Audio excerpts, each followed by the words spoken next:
Hi all, welcome. നമ്മുടെ ഇന്നത്തെ topic CSIR net brain പൂ സീരീസിന്റെ നെക്സ്റ്റ് പാർട്ട് 3 നമ്മൾ ഡിസ്കസ് ചെയ്യാൻ പോകുന്ന ക്വസ്റ്റ്യൻ CSIR നെറ്റ് ജൂൺ 2025 വന്ന കെമിക്കൽ കൈനറ്റിക്സിൽ നമുക്ക് വന്ന 4 മാർക്കർ ക്വസ്റ്റ്യൻ ആണ്. ക്വസ്റ്റ്യൻ ഇതാണ്: the activation energy and enthalpy change in the reaction H2 plus I2 giving 2HI respectively are 167 kilojoule per mole and minus 8 kilojoule per mole. Assuming the pre-exponential factors for production and decomposition of HI to be same at all temperatures, the correct option is. അതിലൊരു കാര്യം കൂടി mentioned ആണ്. Kp and Kd are the rate constant for production and decomposition of HI respectively. അതായത് ഇവിടെ നമുക്കുള്ള reaction എന്താണ്? H2 is reacting with I2 to give 2HI. ഇതാണ് നമ്മുടെ റിയാക്ഷൻ. ഇതിൽ ഫോർവേഡ് റിയാക്ഷൻ നടക്കുകയാണെങ്കിൽ, അതല്ലേ forward reaction production of HI, rate constant of production, അതാണ് എന്ത് തന്നത്? Kp തന്നത്. ഇനി ഇത് ഡികമ്പോസിഷൻ ചെയ്യുകയാണെങ്കിൽ, അതായത് ഇതൊരു ബാക്ക്വേർഡ് റിയാക്ഷൻ തരികയാണെങ്കിൽ, ഇത് ഫോർവേഡ് റിയാക്ഷൻ, ഇത് ബാക്ക്വേർഡ് റിയാക്ഷൻ തരികയാണെങ്കിൽ ഡികമ്പോസിഷനിലെ നടക്കുന്ന HIയുടെ ഡികമ്പോസിഷൻ, അതിന്റെ റേറ്റ് കോൺസ്റ്റന്റ് Kd, ഇത്രയും കാര്യങ്ങൾ തന്നു. പിന്നെ എന്ത് തന്നിട്ടുണ്ട്? 167 കിലോജൂൾ ആണ് ആക്ടിവേഷൻ എനർജി എന്ന് പറഞ്ഞു. അപ്പൊ പൊതുവെ ഇങ്ങനെ ഒരു റിയാക്ഷൻ തന്നിട്ട് ഇതിന്റെ ആക്ടിവേഷൻ എനർജി എന്ന് പറഞ്ഞാൽ തന്ന ആക്ടിവേഷൻ എനർജി ആരുടെയാണ്? ആക്ടിവേഷൻ എനർജി ഓഫ് പ്രൊഡക്ഷൻ അല്ലെങ്കിൽ ഫോർവേഡ് റിയാക്ഷൻ, ഇങ്ങോട്ടേക്കുള്ള റിയാക്ഷൻ നടക്കുമ്പോഴുള്ള ആക്ടിവേഷൻ എനർജി തന്നിട്ടുണ്ട്. പിന്നെ ഡെൽറ്റ എച്ച് തന്നിട്ടുണ്ട്. ഇതല്ലേ ഡെൽറ്റ എച്ച് ആണ്, ഇത് -8. എൻതാൽപി ചേഞ്ച് എന്ന് പറഞ്ഞാൽ എത്രയാണ്? ഡെൽറ്റ എച്ച് ആണ്, വിച്ച് ഇസ് -8. അപ്പൊ ഇവിടെ തന്ന ഈ ആക്ടിവേഷൻ എനർജി എന്ന് പറയുന്നത് EA ഓഫ് പ്രൊഡക്റ്റ് ഫോർമേഷൻ ആണ്. അല്ലെങ്കിൽ പൊതുവെ ആക്ടിവേഷൻ എനർജി നമ്മൾ ഉദ്ദേശിക്കുക ഫോർവേഡ് റിയാക്ഷന്റെ ആക്ടിവേഷൻ എനർജി ആയിരിക്കും. ബാക്ക്വേർഡിന്റെ ആക്ടിവേഷൻ എനർജി അവർ തരുന്നുണ്ടെങ്കിൽ അത് ആക്ച്വലി മെൻഷൻഡ് ആയിരിക്കും, തരും. ഇത് ബാക്ക്വേർഡ് പ്രോസസ്സിന്റെ ആക്ടിവേഷൻ എനർജി ആണെന്ന്. വെറും ആക്ടിവേഷൻ എനർജി എന്ന് മെൻഷൻഡ് ആണെങ്കിൽ നമ്മൾ മനസ്സിലാക്കണം ഫോർവേഡ് റിയാക്ഷന്റെ ആയിരിക്കും. ഇവിടെ ഫോർവേഡ് റിയാക്ഷൻ എന്താണ്? അതിന്റെ പ്രൊഡക്ഷൻ ഓഫ് HI ആണ്. സോ പ്രൊഡക്ഷൻ, അതാണ് ഞാൻ P കൊണ്ട് മെൻഷൻ ചെയ്തത്. അത് തന്നിട്ടുണ്ട്. ഡെൽറ്റ എച്ചും തന്നിട്ടുണ്ട്. അപ്പൊ ഡെൽറ്റ എച്ച് നെഗറ്റീവ് ആണെങ്കിൽ ആ പ്രോസസ് എന്തായിരിക്കും? എക്സോതേർമിക് പ്രോസസ് അല്ലേ? ഡെൽറ്റ എച്ച് പോസിറ്റീവ് ആണെങ്കിൽ അത് എൻഡോതേർമിക് ആണ്, നെഗറ്റീവ് ആണെങ്കിൽ എക്സോതേർമിക് ആണ്. അപ്പൊ എക്സോതേർമിക്കിന്റെ ഗ്രാഫ് നമുക്ക് അറിയേണ്ടതാണ്.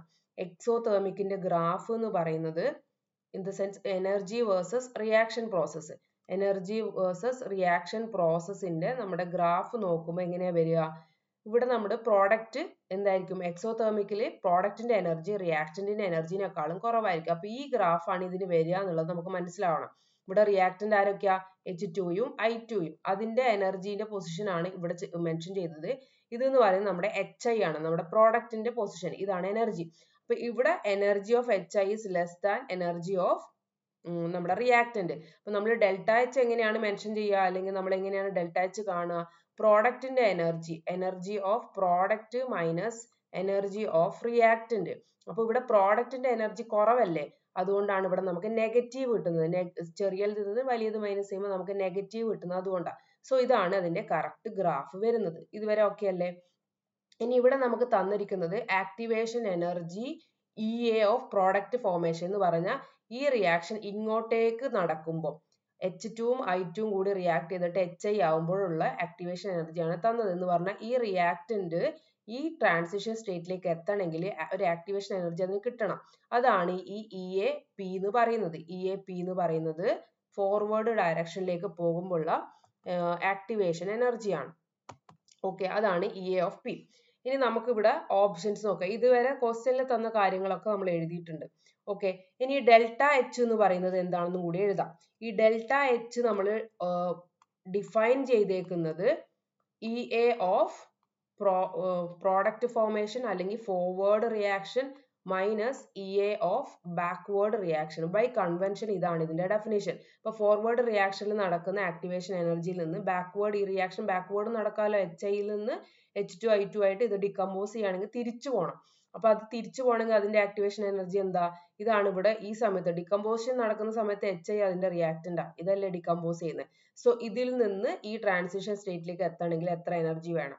അതാണ് ഇതിന്റെ EA ഓഫ് ബാക്ക്വേർഡ് അല്ലെങ്കിൽ EA ഓഫ്, നമ്മളിവിടെ ഡികമ്പോസിഷൻ ആണ് നടക്കുന്നതുകൊണ്ട് ഞാൻ D റെപ്രസെന്റ് ചെയ്യുന്നു. അപ്പൊ ഇവിടെ ശരിക്കും എന്താ വരിക? EA of P minus EA of D, അതാണ് ഡെൽറ്റ എച്ച് എന്ന് പറയുന്നത്. അപ്പൊ ഇവിടെ നമുക്ക് മനസ്സിലാവണം EA ഓഫ് D എന്ന് പറയുന്നത് EA ഓഫ് D എന്ന് പറയുന്നത് വലിയതാണ്. അല്ലെ? ഈ ഒരു ഡിസ്റ്റൻസ് നോക്കൂ, ഇത്രയും വലുതാണ്. ഇ എ ഓഫ് പിന്നെക്കാളും വലിയ ഡിസ്റ്റൻസ് ആണ് ഇ ഓഫ് ഡി. അപ്പൊ ഇ ഓഫ് പിയിൽ നിന്ന് അല്ലെങ്കിൽ ഇ ഓഫ് എഫിൽ നിന്ന് ഇ ഓഫ് ബി അല്ലെങ്കിൽ ഇ ഓഫ് ഡി മൈനസ് ചെയ്യുമ്പോൾ, ചെറിയ വാല്യൂയിൽ നിന്ന് വലിയ വാല്യൂ മൈനസ് ചെയ്യുമ്പോൾ ഇവിടെ നമുക്ക് എന്താണ് കിട്ടുന്നത്? നെഗറ്റീവ് തന്നെയാണ് ഡെൽറ്റ എച്ച് കിട്ടുന്നത്. അപ്പൊ ഇതൊക്കെ ക്ലിയർ ആയല്ലോ. ഇനി നമുക്ക് ഓപ്ഷൻസിലേക്ക് വരാം. ഓപ്ഷൻസ് തന്നിരിക്കുന്നത് K P and K D have the same temperature dependence. ഇവിടെ നമ്മളോട് ക്വസ്റ്റ്യനിൽ അവർ ഉദ്ദേശിക്കുന്നത് കെ പിയും കെ ഡി ഉണ്ടല്ലോ, ഫോർവേഡ് റിയാക്ഷന്റെ റേറ്റ് കോൺസ്റ്റന്റ് കെ പി, ബാക്ക്വേർഡിന്റെ റേറ്റ് കോൺസ്റ്റന്റ് കെ ഡി. ഇത് ടെമ്പറേച്ചറുമായിട്ട് എങ്ങനെ വേരി ചെയ്യുന്നു എന്നുള്ളതാണ് ഓപ്ഷൻസിലൊക്കെ തരുന്നത്. K P and K D have the same temperature dependence. K D changes more rapidly with temperature than K P and K P changes more rapidly with temperature than K D. Last option, the activation energy of production and decomposition reaction of HI are same. HI are same. അതായത് reaction പ്രൊഡക്ഷന്റെ സമയത്തുള്ള activation എനർജിയും decomposition സമയത്തുള്ള activation energy same ആണെന്ന് പറഞ്ഞത്. Same ആണോ നമുക്ക് ഇവിടെ കിട്ടിയത്? അല്ല. അപ്പോൾ കറക്റ്റ് ഓപ്ഷൻ 4 നമുക്ക് അപ്പം തന്നെ കട്ട് ചെയ്യാം. ഇവിടെ നോക്കിയാട്ടെ, ആക്ടിവേഷൻ എനർജി ഓഫ് ഫോർവേഡ് എന്ന് പറയുമ്പോൾ പ്രോഡക്റ്റ് ഫോർമേഷൻ 167 ആണ്. ഇനി ഇ എ ഓഫ് ഡി അല്ലെങ്കിൽ ഡികമ്പോഷൻ നടക്കുന്നതിന്റെ ആക്ടിവേഷൻ എനർജി ഇതിനേക്കാളും കൂടുതലാണെന്ന് എന്തായാലും മനസ്സിലായി. കുറവല്ല ഈക്വലും അല്ല, കൂടുതലാണെന്ന് മനസ്സിലായി. അത് നമുക്ക് വേണമെങ്കിൽ കണ്ടുപിടിക്കാം. എങ്ങനെ കണ്ടുപിടിക്കാം? ഈ ഇക്വേഷനിൽ നിന്ന് കണ്ടുപിടിക്കാം. Delta H is equal to എന്തായിരുന്നു ഇക്വേഷൻ? Delta H is equal to E A of product formation അല്ലെങ്കിൽ forward minus E A of backward. E A of backward ആണ് കാണേണ്ടത്. അപ്പൊ ഈ നെഗറ്റീവ് സൈൻ ഉള്ളതുകൊണ്ട് അതിനെ ഞാൻ ഇപ്പുറത്തെ സൈഡേക്ക് എടുക്കുന്നു. So E A of backward അല്ലെങ്കിൽ ഡികമ്പോസിഷൻ, ബാക്ക്വേർഡ് എന്ന് എഴുതാം അല്ലെങ്കിൽ ഡികമ്പോസിഷൻ അല്ല ഇവിടെ നടക്കുന്നത്. So E A of decomposition which is equal to E A of product minus ഈ ഡെൽറ്റ എച്ച് ഇപ്പുറത്തേക്ക് വരുമ്പോൾ മൈനസ് ഡെൽറ്റ എച്ച്. അപ്പൊ E A of product formation അതിന്റെ എത്രയാ തന്നത് നമുക്ക് ക്വസ്റ്റ്യനിൽ? 167 ആണ് തന്നത്. 167 മൈനസ് ഡെൽറ്റ എച്ച് തന്നിരിക്കുന്നത് -8 ആണ്. അപ്പൊ മൈനസ് ഓൾറെഡി ഉണ്ട്, പിന്നെ ഒരു -8. അപ്പൊ ഇത് രണ്ടും കൂടി ആഡ് ചെയ്ത് കഴിഞ്ഞാൽ നമുക്ക് എന്ത് വാല്യൂ കിട്ടി? 167 പ്ലസ് 8 നമ്മുടെ 175 വരും അല്ലെ? 167 plus 8 which is 175 kilojoule per mole. അതാണ് നമ്മുടെ activation energy for decomposition. 175 kilojoule per mole. ഇതാണ് നമ്മുടെ activation energy of backward reaction അല്ലെങ്കിൽ ഡികമ്പോസിഷൻ. അപ്പം ഇത് സെയിം അല്ല എന്ന് മനസ്സിലായി. സോ ഓപ്ഷൻ 4 നമുക്ക് കട്ട് ചെയ്യാം. അതെന്തായാലും അല്ല. ഇനി നമുക്ക് ടെമ്പറേച്ചർ ഡിപ്പെൻഡൻസ് കാണണം റേറ്റ് കോൺസ്റ്റന്റിന്റെ. അപ്പൊ ടെമ്പറേച്ചർ ഡിപ്പെൻഡൻസ് കാണണമെങ്കിൽ നമ്മൾ എന്ത് ചെയ്യേണ്ടി വരും? ടെമ്പറേച്ചർ ഡിപ്പെൻഡൻസ് കാണുമ്പോൾ ടെമ്പറേച്ചർ ഡിപ്പെൻഡൻസ് റേറ്റ് കോൺസ്റ്റന്റ് ഇങ്ങനെ ഒരു കാര്യം വരുമ്പോൾ നമുക്ക് ആകെ അറിയുന്ന ഒരു ഇക്വേഷൻ എന്താ? Arrhenius equation. അപ്പൊ അറീനിയസ് ഇക്വേഷൻ എന്താ? Rate constant K is equal to A into e raised to minus EA by RT ആണ് ഇക്വേഷൻ. ഇതിൽ കെ പി എന്ന് പറയുന്നത് പ്രൊഡക്റ്റ് ഫോം ചെയ്യുന്നതിന്റെ ഫോർവേഡ് റിയാക്ഷന്റെ rate constant A into e raised to minus EA of product അല്ലെങ്കിൽ product formation അല്ലെങ്കിൽ forward divided by R T എന്ന് എഴുതാം. ഇനി അതുപോലെ കെ ഡി അല്ലെങ്കിൽ കെ ഡി എന്ന് പറഞ്ഞാൽ റേറ്റ് കോൺസ്റ്റന്റ് ഓഫ് ഡികമ്പോസിഷൻ അല്ലെങ്കിൽ backward reaction A into E raised of minus of E A of decomposition divided by R T. ഇവിടെ എ രണ്ടും സെയിം ആണ് എടുത്തേ. ക്വസ്റ്റ്യനിൽ അത് മെൻഷൻഡ് ആയിരുന്നു അല്ലെ? ഇവിടെ നോക്കിയാട്ടെ, assuming the pre exponential factors for production and decomposition of H I to be same ആണ് എല്ലാ ടെമ്പറേച്ചറിലും. അതുകൊണ്ട് നമുക്ക് അത് എ കോമൺ ആക്കി എടുക്കാം. ഇനി ഞാൻ എന്ത് ചെയ്യുന്നു? ഈ രണ്ട് ഇക്വേഷനെയും ഡിവൈഡ് ചെയ്യുന്നു. ഇത് ഫസ്റ്റ് ഇക്വേഷൻ, ഇത് second equation. First equation divided by second equation ചെയ്യാണ് ഞാൻ. സോ 1 divided by 2 ചെയ്യാം. 1 divided by 2. 1 divided by 2 ചെയ്യുമ്പോൾ K D divided by K P. അങ്ങനെ ചെയ്യുമ്പോൾ ഇവിടെ എയും എയും കോമൺ ആ കട്ട് ചെയ്തു. പിന്നെ വേറെ എന്താ ഉള്ളത്? കെ ഡിന്റെ അവിടുത്തെ minus E A of D divided by R T divided by E raise to minus E A of product അല്ലെങ്കിൽ forward reaction divided by R T. ഈ നെഗറ്റീവ് നമ്മൾ ഈ ഡിനോമിനേറ്ററിന്റെ അടിയിലുള്ളതിനെ നമ്മൾ മുകളിലേക്ക് എടുക്കുമ്പോൾ ഇത് പോസിറ്റീവ് ആവുമല്ലോ. അപ്പൊ നമുക്ക് എന്ത് ഇക്വേഷൻ വരും? മൈനസ് ഇ എ ഓഫ് ഡികമ്പോസിഷന്റെ value R T divided by R T. ഇത് മുകളിലേക്ക് പോകുമ്പോൾ പോസിറ്റീവ് ആയി. അപ്പൊ എന്ത് വരും? ഇ എ ഓഫ് പ്രോഡക്റ്റ് അല്ലെങ്കിൽ പ്രോഡക്റ്റ് ഫോർമേഷൻ അല്ലെങ്കിൽ forward divide by R T. അപ്പൊ ഇത് രണ്ടും കോമൺ അല്ലേ? ഇതിന്റെ ബേസ് ഇ ആണ്, അത് കോമൺ ആണ്. പിന്നെ ആർ ടിയും കോമൺ ആണ്. സോ നമുക്ക് ഇത് എന്ത് ചെയ്യാം? ഇത് രണ്ടും ആഡ് ചെയ്ത് എഴുതാം. അപ്പൊ ആഡ് ചെയ്യുമ്പോൾ ഇ ആണ് പോസിറ്റീവ്, ഇത് നെഗറ്റീവ്. സോ നമുക്ക് എങ്ങനെ മാറ്റി എഴുതാം? ഇത് E raise to EA of product ഫോർമേഷൻ്റെത് മൈനസ് EA ഓഫ് ഡികമ്പോസിഷൻ എന്ന് വെച്ചാൽ ബാക്ക്വേർഡ് റിയാക്ഷൻ്റെ ഡിവൈഡഡ് ബൈ RT. അപ്പൊ ഈ value EA of product minus EA of decomposition ആണ് നമ്മൾ ഡെൽറ്റ എച്ച് അല്ലെ, അങ്ങനെയല്ലേ ഡിഫൈൻ ചെയ്തത്. ഡെൽറ്റ എച്ച് എന്ന് പറയുമ്പോൾ forward minus backward. So forward എന്താ പ്രൊഡക്ഷൻ, ബാക്ക്വേർഡ് എന്താ decomposition. So EA of P minus EA of D എന്ന് പറയുന്നത് ഡെൽറ്റ എച്ച് ആണ്. അത് നമുക്ക് ക്വസ്റ്റ്യനിൽ തന്നിട്ടുണ്ട്. ഓക്കെ, സോ ഇത് നമുക്ക് മാറ്റി എങ്ങനെ എഴുതാം, EA of delta H divided by RT. അപ്പൊ ഡെൽറ്റ എച്ച് നമുക്ക് തന്നത് -8 ആണ്. So -8 divided by RT. അപ്പൊ ഇവിടെ ലെഫ്റ്റ് ഹാൻഡ് സൈഡിൽ എന്തുണ്ട്, KD ബൈ KP ഉണ്ട്. ഓക്കെ, അപ്പൊ നമുക്ക് ഇവിടെ മൈനസ് ആണുള്ളത്. So E raise to minus ഒരു ടേം ആണ്, അതിലാണെങ്കിൽ 8/RT. ഇവിടെ T എന്ന് പറയുന്നത് ഡിനോമിനേറ്ററിലാണ്. ഇനി ഞാൻ എന്ത് ചെയ്യുന്നു, ടെമ്പറേച്ചർ കൂട്ടുകയാണെങ്കിൽ എന്ത് സംഭവിക്കും നോക്കാം. ഇവിടെ ഞാൻ ടെമ്പറേച്ചർ ഇൻക്രീസ് ചെയ്യുന്നു. ഇപ്പൊ ഡിനോമിനേറ്ററിലുള്ളത് ടെമ്പറേച്ചർ ഇവിടെ കൂട്ടുമ്പം ഈ 8/RT എന്നുള്ള ഫുൾ ടേം എന്താവും, കുറഞ്ഞു വരും. കാരണം ഡിനോമിനേറ്ററിൽ കൂട്ടുമ്പം ഈ ഹോൾ വാല്യൂ കുറഞ്ഞു വരും അല്ലെ. ഡിനോമിനേറ്ററിൽ വലിയ വാല്യൂ ആണെങ്കിൽ ഇത് കുറഞ്ഞു വരും, ന്യൂമറേറ്ററിലാണെങ്കിൽ അത് കൂടി വരും. ഡിനോമിനേറ്ററിലായതുകൊണ്ട് ഈ മുഴുവൻ വാല്യൂ കുറഞ്ഞു വരും. ഇത് മുഴുവനും കുറയുകയാണെങ്കിൽ നെഗറ്റീവിന്റെ വാല്യൂ ആണ് കുറയുന്നത്. സോ ഈ മുഴുവൻ value E raise to -8/RT എന്നുള്ള മുഴുവൻ വാല്യൂ ടെമ്പറേച്ചർ കൂടുമ്പോൾ കൂടുകയാണ് ചെയ്യുന്നത്. എന്തുകൊണ്ടാ, ടെമ്പറേച്ചർ കൂടുന്നു, ഈ വാല്യൂ കുറയുന്നു. ഈ വാല്യൂ കുറയുന്നത് എന്തിലാ, നെഗറ്റീവിലാ.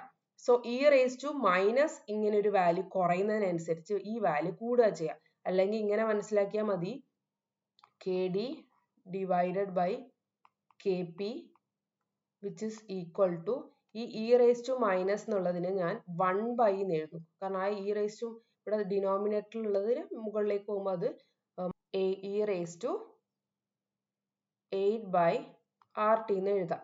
ഇങ്ങനെ 8/RT എന്ന് എഴുതുമ്പോൾ ഈ T ടെമ്പറേച്ചർ കൂടുകയാണെങ്കിൽ മുഴുവൻ ടേമും കുറഞ്ഞു. ആ മുഴുവൻ ടേമും കുറഞ്ഞു, അങ്ങനെയാണെങ്കിൽ ഈ മുഴുവൻ ടേം ഇവിടെ E റേസ് ടു 8/RT എന്നുള്ള മുഴുവൻ ടേമും കുറഞ്ഞു. അപ്പൊ 1/, ചെറിയതാ. 1/, ചെറിയ വാല്യൂ എന്ന് പറയുമ്പോൾ ഈ ഓവറോൾ വാല്യൂ എന്താവുന്നത്, കൂടുകയാണ് ചെയ്യുന്നത്. അതാണ് പറഞ്ഞത് ടെമ്പറേച്ചർ കൂടുമ്പോൾ ഈ മുഴുവൻ വാല്യൂ കൂടുന്നു. ഈ മുഴുവൻ വാല്യൂ കൂടുകയാണെങ്കിൽ KD/KP അല്ലേ കൂടുന്നത്. സോ KD/KPയും കൂടുകയാണ് ചെയ്യുന്നത്. ടെമ്പറേച്ചർ കൂടുന്ന സമയത്ത് ഈ വാല്യൂ കൂടുന്നുണ്ട്. ടെമ്പറേച്ചർ കൂടുന്നു, KD/KP കൂടുന്നു എന്ന് പറഞ്ഞാൽ KD is greater than KP ആണെന്ന് പറയാം. ഹൈ ടെമ്പറേച്ചർ കൂട്ടുമ്പം രണ്ടും ഒരുപോലെ അല്ല വേരി ചെയ്യുന്നത്, KD ആണ് കൂടുതലായിട്ട് മാറുന്നത്. അതുകൊണ്ടാണ് ഇവിടെ ഡിനോമിനേറ്ററിലാണ് KP ഉള്ളത്, ന്യൂമറേറ്ററിൽ KD ആണ്. സോ KDയുടെ വാല്യൂ ആയിരിക്കണം കൂടുതൽ വരേണ്ടത്. കാരണം ഇവിടെ നമുക്ക് വലിയ വാല്യൂ കിട്ടണമെങ്കിൽ KD should be higher than that of KP. അതുകൊണ്ട് KD is greater than KP എന്ന് പറഞ്ഞാൽ ടെമ്പറേച്ചർ കൂടുമ്പോൾ ഏറ്റവും കൂടുതൽ മാറ്റം വരിക ആർക്കാണ്, KDക്കാണ്, KPക്കല്ല. സോ നമ്മുടെ ഓപ്ഷൻ എന്തായിരിക്കും, KD changes more rapidly with temperature than KP. So നമ്മുടെ ആൻസർ എന്താണ്, ഓപ്ഷൻ 2 ആണ് കറക്റ്റ്.